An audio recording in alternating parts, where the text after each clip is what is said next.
საქართველოში თვითმმართველობის არჩევნების მეორე ტურში გამარჯვება ქვეყნის მასშტაბით ყველა საარჩევნო უბანზე ქართული ოცნების კანდიდატებმა მოიპოვეს. ბათუმში მმართველი კოალიციის მერობის კანდიდატმა კონკურენტი 77.29%-იანი მაჩვენებლით დაამარცხა. ერთიანი ნაციონალური მოძრაობის კანდიდატმა გიორგი დიასამიძემ კი ხმათა 22.71% მიიღო. თვითმმართველი ქალაქის მერი ქალაქი ბათუმი. ნომერი 5 გიორგი დიასამიძე 22.71%, ნომერი 41 გიორგი ერმაკოვი 77.29%. ბათუმის 79 საარჩევნო ოლქის ასერთ უბანზე 122.399 ამომრჩეველი იყო რეგისტრირებული, თუმცა არჩევნების მეორე ტურზე საკუთარი პოზიცია 25%-მდე ამომრჩეველმა დააფიქსირა, რაც დაახლოებით 34,000 ხმას გულისხმობს. ამ დროისათვის 79 ოლქში სულ 3 საჩივარი შევიდა. საჩივრების მიღება ხვალ დასრულდება.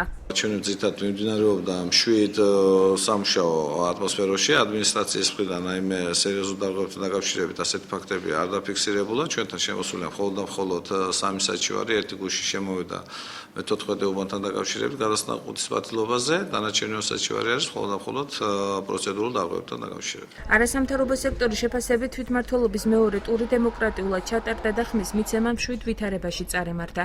საიას მიერ ბათუმსა და ქობულეთში სულ 3 საჩივარი, სამართლიანი არჩევნების მიერ კი ხულოში 7 საჩივარი დაიწერა. უფრო მეტი დარღვევები დაფიქსირდა ჩვენი ორგანიზაციის მიერ ხულოს ოლქის უბნებზე. ძირითადად ეს იყო პროცედურული სახის დარღვევები, თუმცა აღნიშნავ ისეთ მნიშვნელოვან დარღვევებს, როგორიც არის ბიულეტენების ჩაყრა, გადასატანის არჩევნო ყუთის ლუქის მთლიანობების დარღვევა, ასევე იყო შემთხვევა, როდესაც ბიულეტენების რაოდენობა აღემატებოდა ხელმოწერების რაოდენობას, როდესაც ყუთი გაიხსნა.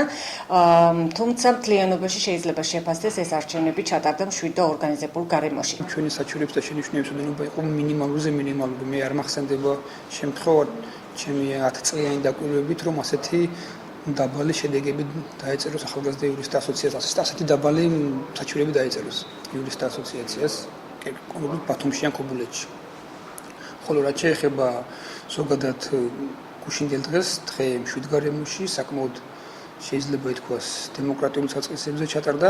თვითმმართველობის არჩევნების მეორე ტურში ამომრჩეველთა ყველაზე დაბალი აქტივობა ქვეყნის მასშტაბით ბათუმში დაფიქსირდა.